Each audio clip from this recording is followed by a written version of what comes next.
again on Stu Township வழங்கும் பிருந்தாவன் கார்டனுக்குள்ள நாம் இப்போ வந்துட்டோம். ஸோ வந்து ரொம்ப அழகான ஒரு இயற்கை எழில் கொஞ்சம் இடத்துல நம்மளோட பிருந்தாவன் கார்டன் நமக்கு அமைச்சு கொடுத்துருக்காங்க. ஸோ நானும் சொல்லியிருந்தேன், விஜயானந்த் சாரும் சொல்லியிருந்தாரு, சுற்றிலும் தென்னந்தோப்புக்கு மத்தியில் தான் வந்து நம்ம பிருந்தாவன் கார்டன் அமைஞ்சிருக்கு அப்படிங்கிறது. ஸோ நீங்கள் சுற்றியும் பார்க்கலாம். ஸோ ரொம்ப அழகான ஒரு சூப்பரான ஒரு காற்று கொடுக்கக்கூடிய உங்களுக்கு வந்து தென்னந்தோப்புக்கு மத்தியில் தான் பிருந்தாவன் கார்டன் அமைஞ்சிருக்கு. ஸோ இவ்வளோ தூரம் வந்தாச்சு. ஃபெசிலிட்டிஸ் பற்றி நம்ம நிறைய விஷயங்கள் பேசணும். ஏன்னா விஜயானந்த் சார் சொல்லி அனுப்பிச்சிருக்காரு. ஸோ ஃபெசிலிட்டிஸ் பற்றி எப்படியெல்லாம் அமைஞ்சிருக்கு அப்படிங்கிறத பார்த்துடலாம் வாங்க.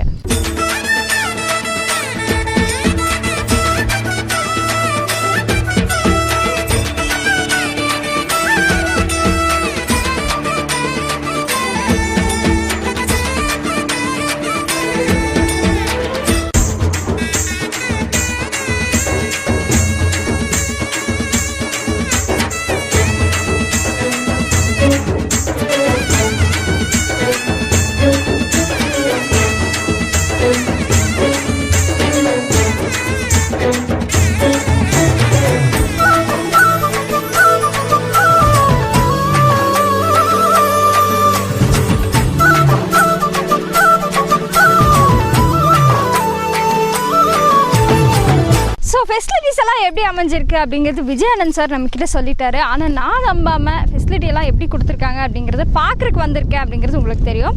ஸோ வந்து பொதுவாக நம்ம வந்து நமக்கான இன்வெஸ்ட்மெண்ட் பண்ணும்போது முக்கியமாக வந்து நம்ம நிறைய விஷயங்கள் பார்ப்போம். நான் வந்து இன்வெஸ்ட் பண்ணுறேன் இந்த இடத்துல, நம்ம பிருந்தாவன் கார்டனில் இடம் வாங்குகிறோம் அப்படின்னா ஃபஸ்ட்டு முக்கியமாக பார்க்குற விஷயம் வந்து ரோடு தான். ஏன்னா ரோடு விஷயத்தை வந்து நம்ம என்ன பண்ணாலும் ஆல்டர்னேஷன் பண்ண முடியாதுங்க. நம்ம வந்து நாளைக்கு வந்து வீடு வந்து நீங்கள் கட்டிட்டு ட்ரைனேஜ் சிஸ்டம் நம்ம மாற்றணும் அப்படின்னா நம்ம மாற்றிக்கலாம். இல்லை வந்து ஏதாவது லைட்ஸ் வந்து இங்கிருந்து அங்கே சேஞ்ச் பண்ணணும் அப்படின்னா மாற்றிக்கலாம். ஆனால் ரோடு அப்படிங்கிறது வந்து நம்ம சைட் பிரிக்கும் போது எந்த அளவுக்கு பெருசாக கொடுக்குறாங்களோ அதுக்கப்புறம் நம்ம ஆல்ட்ரேஷனே பண்ண முடியாது. ஸோ அந்த வகையில் பார்த்துக்கிட்டிங்க அப்படின்னா நம்ம பிருந்தாவன் கார்டனில் பார்க்கும்போதே ஒரு ஹைவேஸில் நிற்கிற மாதிரி ஒரு ஃபீலிங் அப்படின்னு சொல்லலாம். ஸோ அதாவது 40 அடிக்கு வந்து ஒரு பிரம்மாண்டமான ஒரு தார் ரோட் பண்ணி கொடுத்துருக்காங்க. ஸோ தார் ரோட் பார்த்துக்கிட்டிங்க அப்படின்னா வந்து உங்களுக்கு கட் ரோட்ஸ் வந்து 30 ஃபீட்லேயும் அண்ட் வந்து உங்களுக்கு வந்து மெயின் ரோட் வந்து 40 ஃபீட்லேயும் வந்து அமைஞ்சிருக்கு.